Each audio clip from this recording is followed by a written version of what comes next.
Officer Karen Mitchell rushed through the doors as the Dallas County Courthouse bustled with morning business as usual.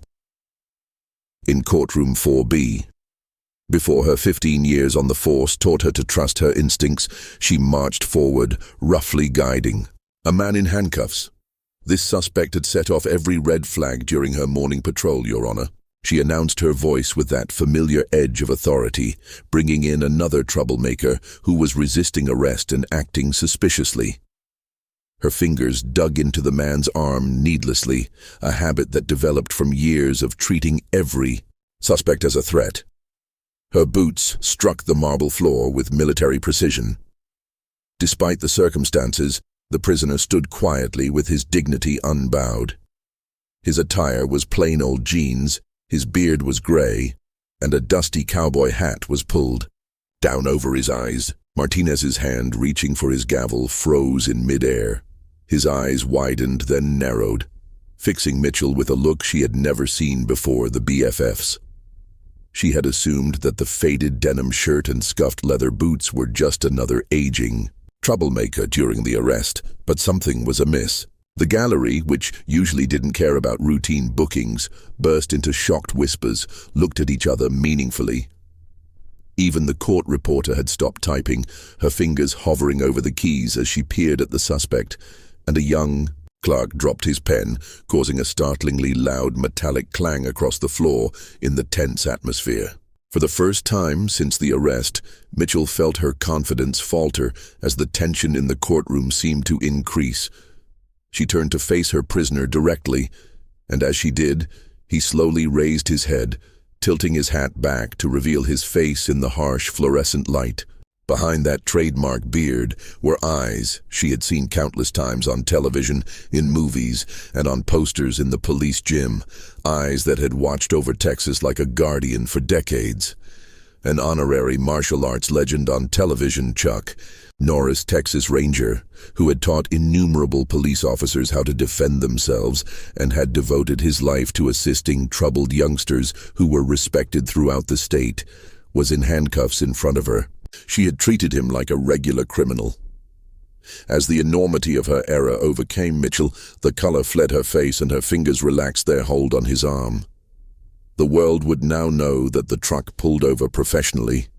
The driver remained motionless, and her hands were visible on the steering wheel as the phones in the gallery appeared, capturing the moment that would surely end her career. She had not only made an arrest, she had attacked a legend.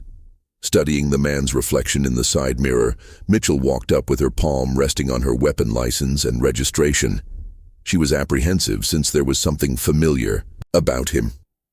"Yes, ma'am," the man said coolly, carrying a certain authority in his voice that only made her angrier. Officer Karen Mitchell was sitting in her patrol car 2 hours earlier when the Texas morning sun cast long shadows across Highway 121. She was scanning traffic with the expertise of someone who had spent 15 years searching for trouble. And something about the old pickup truck passing by made her hackles stand up.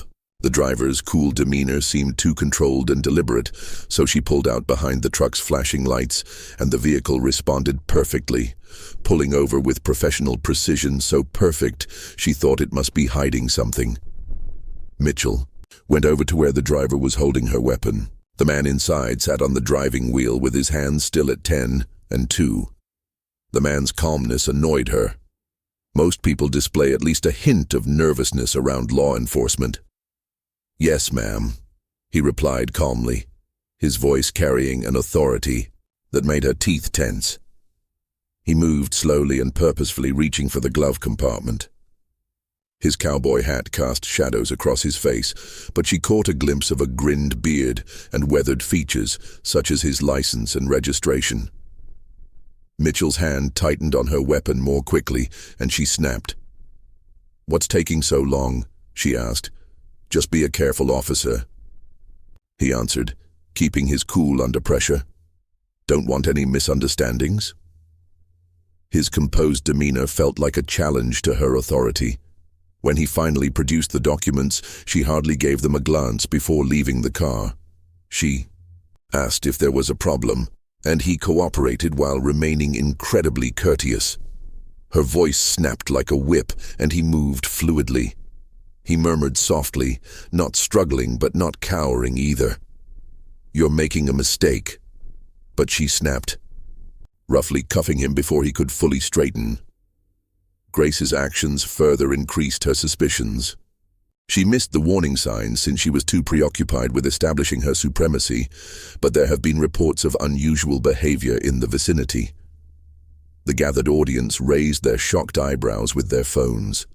Whispers as other. Motorists slowed down and gaped in shock that she had missed the martial arts. The truck's bumper, sporting a dojo sticker "Officers in the rearview mirror," dangled from the Walker, Texas Ranger crew pass. Since she had just arrested Chuck Norris, Judge Karen Mitchell was going to have to face the most difficult lesson of her. Courtroom 4B. Officer Mitchell started speaking in an oddly controlled manner after Martinez cleared his throat, piercing the tense atmosphere of the courtroom. "Would you kindly read the charges?" With a practiced deficiency, Mitchell pulled out her notepad and straightened. "Unusual actions that resist arrest and disregard an officer's orders, Your Honor." She permitted herself a tiny smile, confident in her role and the defendant's identity. The judge's expression was inscrutable. Mitchell hesitated a little when she realized she hadn't thoroughly examined the license she had seized. She looked down at the documents she was holding and, for the first time, genuinely read them. The letters appeared to blur before her eyes. Carlos Ray Norris. Chuck, her head jerked up, staring at her prisoner. For the first time, the hat no longer obscured his face, and she could clearly identify the features she had grown up watching on TV, in movies, and on posters at her childhood martial arts sessions. The whispers in the gallery became louder. A 20-year veteran reporter from the Dallas Morning News was already scrawling frantically in his notebook when Mr. Norris, the judge, spoke directly to him. His tone was entirely different, and he stood, rigid, his face displaying a mixture of shock and disapproval, directed not at the prisoner, but at her. "I'm sorry for this, but would you like to file a complaint?" When Chuck Norris spoke, his voice carried the weight of decades of earned respect. "No, Your Honor, but I would like to say something." The judge nodded, and everyone in the courtroom was staring at the martial arts legend Mitchell as he suddenly straightened his presence and filled the room despite the handcuffs. Her world is getting smaller, and her confidence is eroding every second. "I've dedicated my life to teaching that true power isn't about dominance," Norris said. "I've trained countless law enforcement officers, and I taught them that authority comes from wisdom, not force."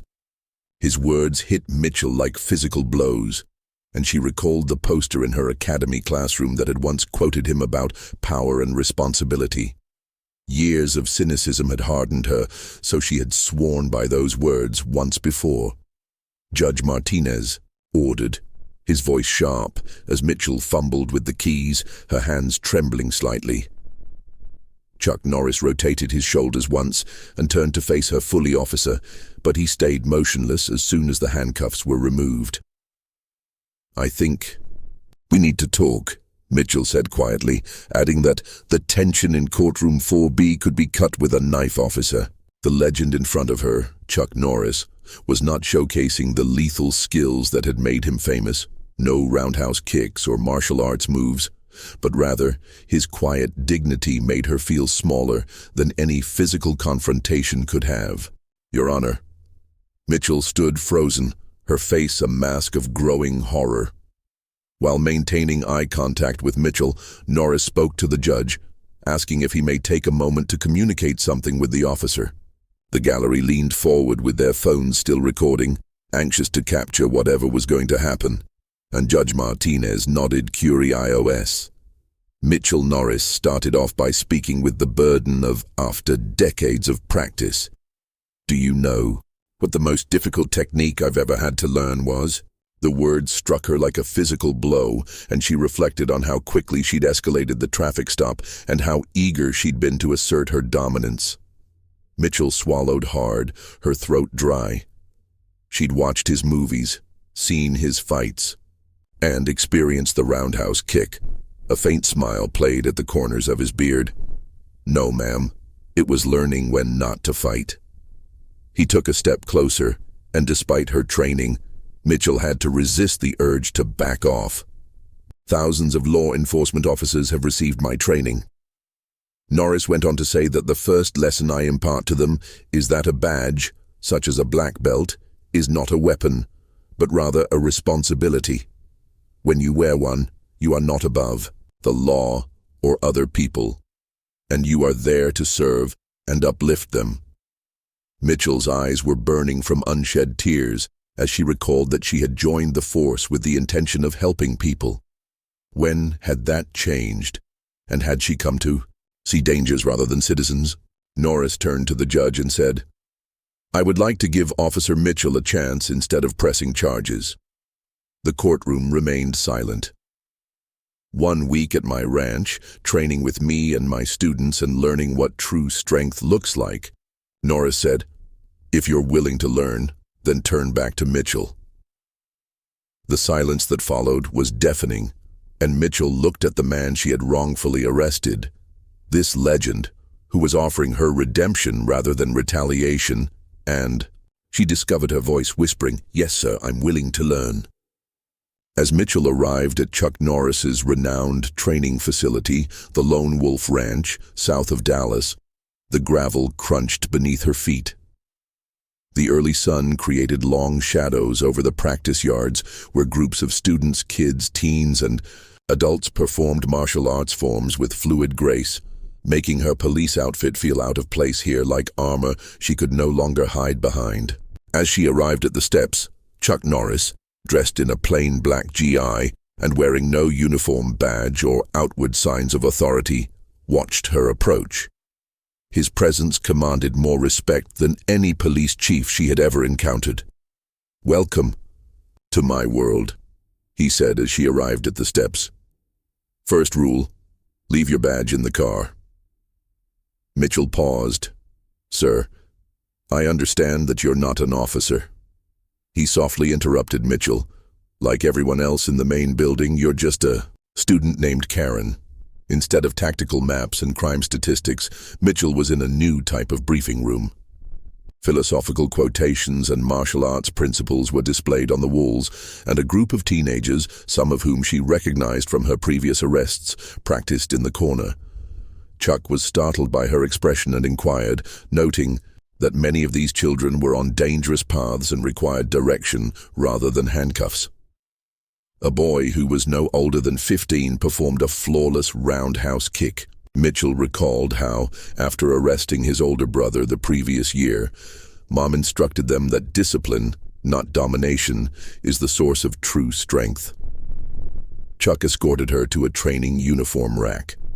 Here, we discover that power without intelligence is nothing more than violence. When she returned, Mitchell changed into the white GI he had supplied, feeling oddly exposed without her typical equipment. Chuck told me, "Show me how you handle a resistant suspect." While he waited on the practice mat, as Mitchell came closer, she became forceful and authoritative, but in a matter of seconds, she was facing down on the mattow with a firm yet gentle demeanor. Assisting her, Chuck said, "Let me show you how to control a situation without creating an enemy." He showed the same take-on, but in a different way. He was fluid, respectful, effective, and not degrading. He clarified that the purpose isn't to show that you're stronger, but rather to keep them and yourself safe while observing the dojo. Mitchell saw what she had been missing for years. These were not criminals to be subdued. Rather, they were individuals to be led.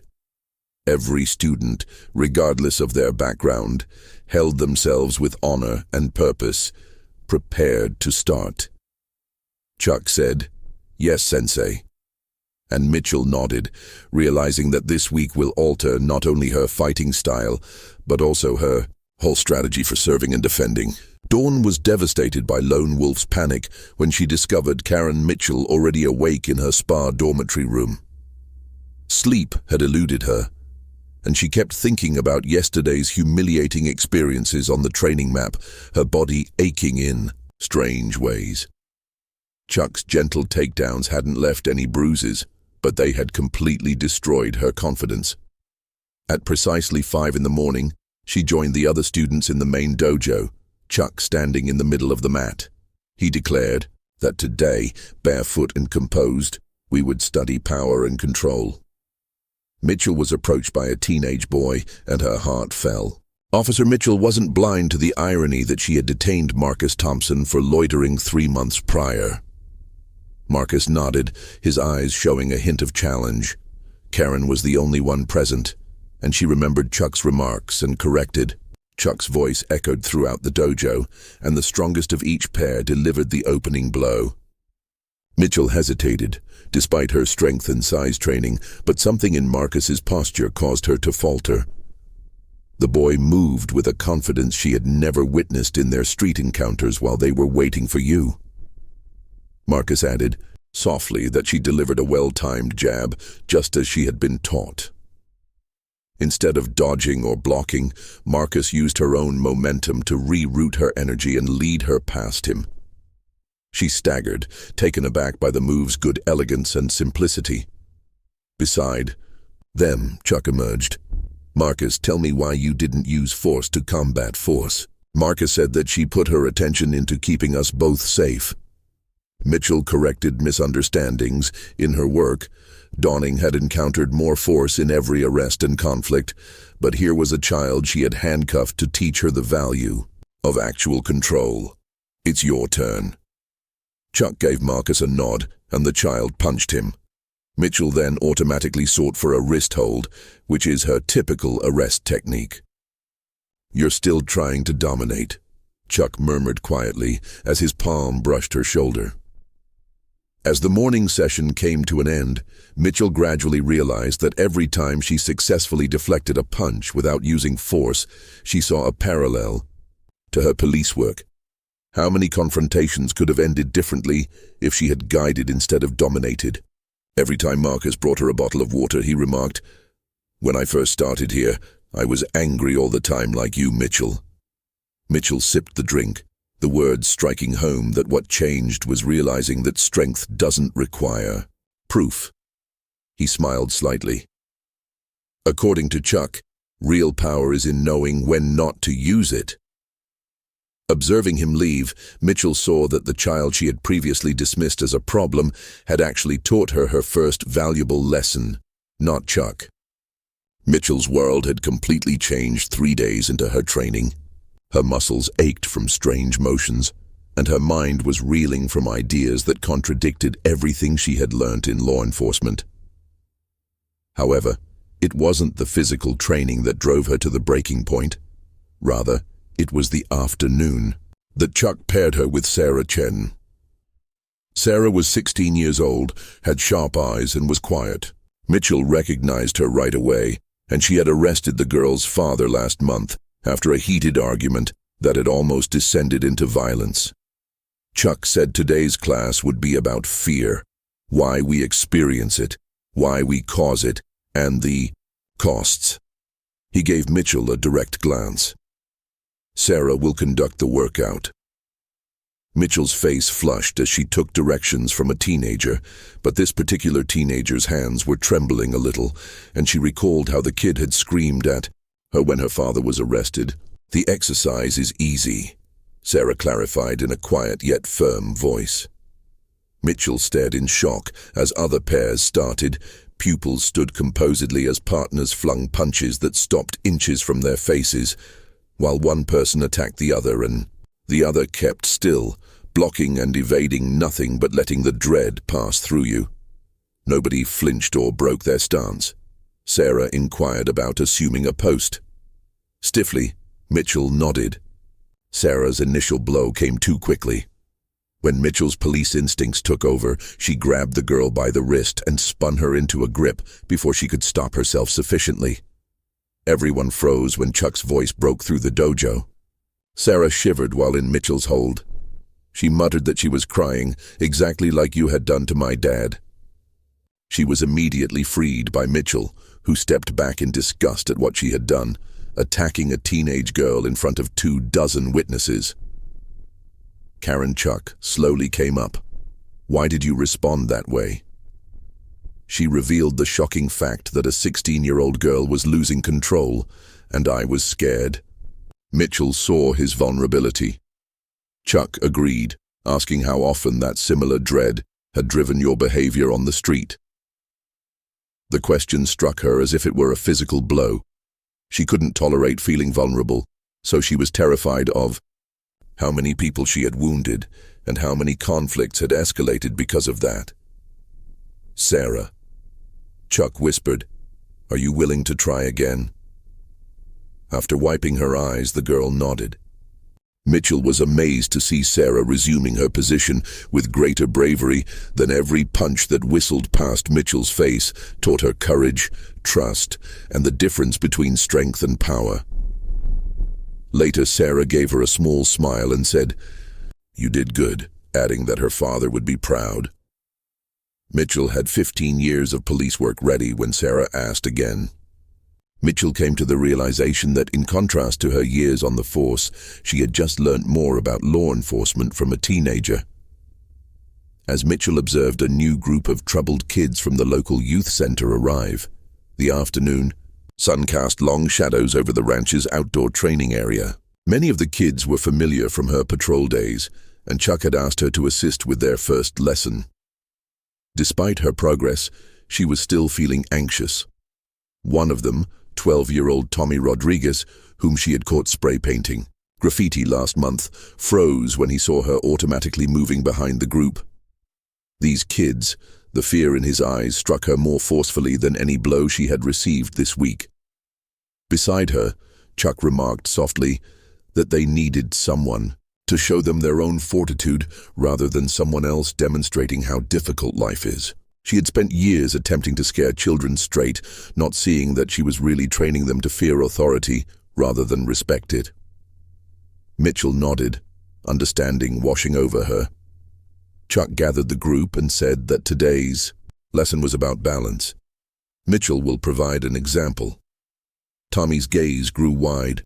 Mitchell came forward, taking off her white GI shirt to show off a tank top underneath. She rolled up her sleeves to show off the intricate tattoo on her shoulder, which was a memorial to her brother who was killed by gang violence 15 years ago. She explained that this tattoo was the reason she joined the force, saying, "My voice, carrying across the yard is why I became a cop."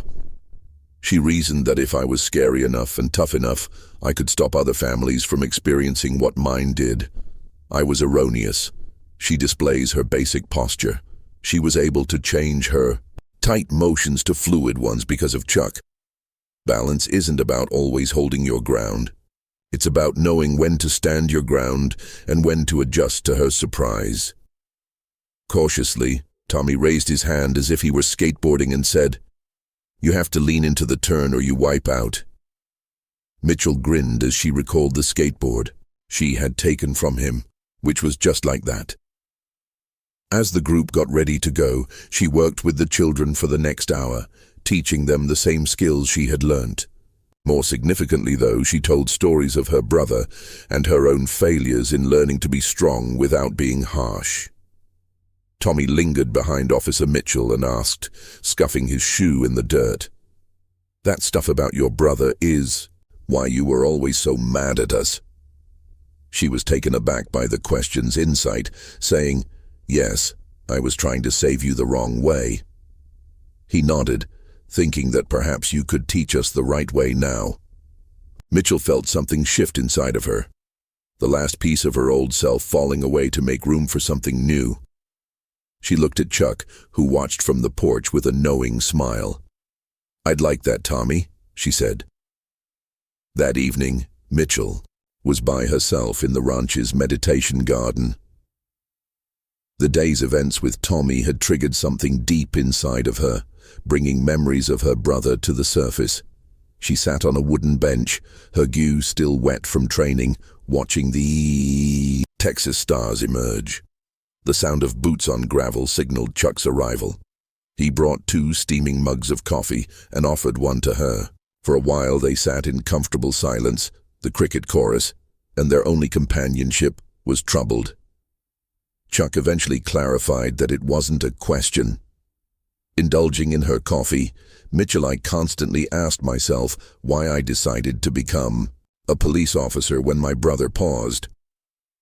I wanted to be the divider between good children and poor decisions, but somewhere along the line I turned into a threat rather than a shield. Slowly, Chuck nodded. He said that fear is a strong teacher, but it simply makes people more afraid. "How do you handle this?" she questioned. "These kids come to you feeling scared and angry, just like I did after losing Michael, but you don't try to make them change, since change cannot be forced." Chuck responded, "It can only be guided." He put his mud down and held up a fallen leaf over the small pond in the garden. He showed that if I push the leaf down, it fights to rise. If I let go, it returns to the surface unaltered. He then lifted the leaf and gently placed it on the water's surface, but if I showed it a new way to rest, it floated peacefully. Tommy taught me the skateboarding comparison today, and Mitchell understood it just as well. That's the key. True teaching goes both ways, Chuck grinned. Your brother's passing inspired you to defend others, which is admirable, but protection doesn't always appear as we anticipate. "I've been wearing this all wrong," Mitchell whispered gently as she took out her badge and studied it in the last light. The metal caught the sunset, reflecting gold instead of its typical stark silver. Chuck clarified, "You've been misrepresenting it.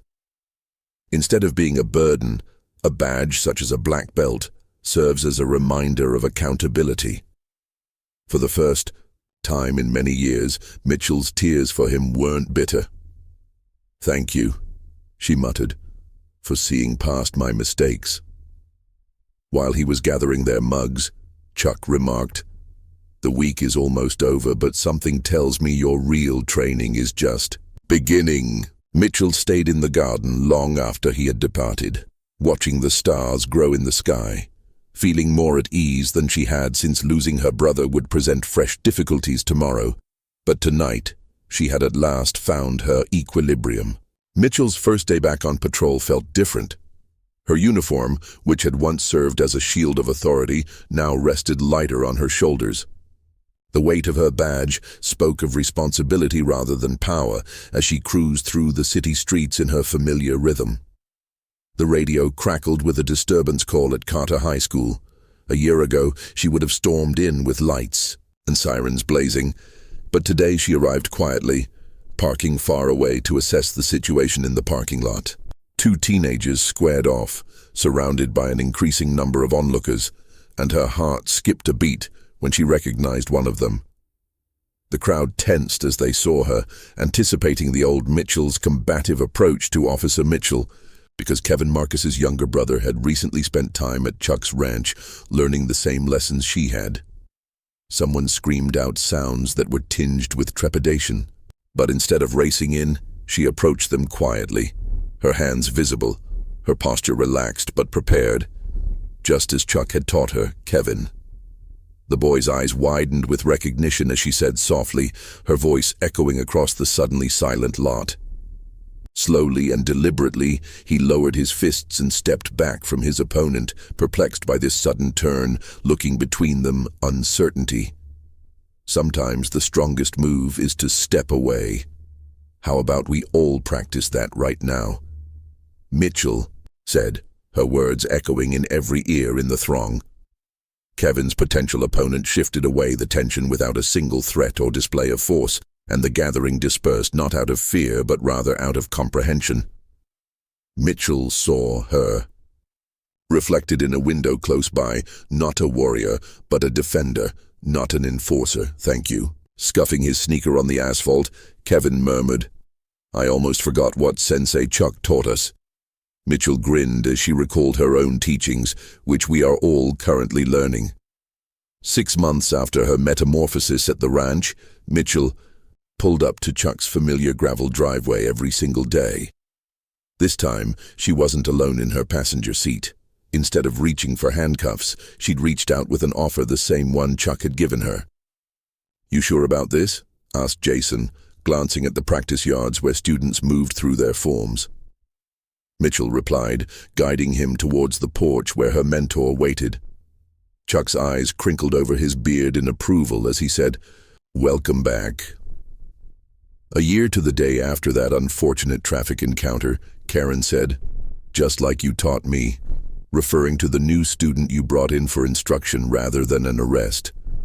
Mitchell saw Chuck perform a technique while standing in front of a mixed group of police cadets and disturbed teenagers at the ranch.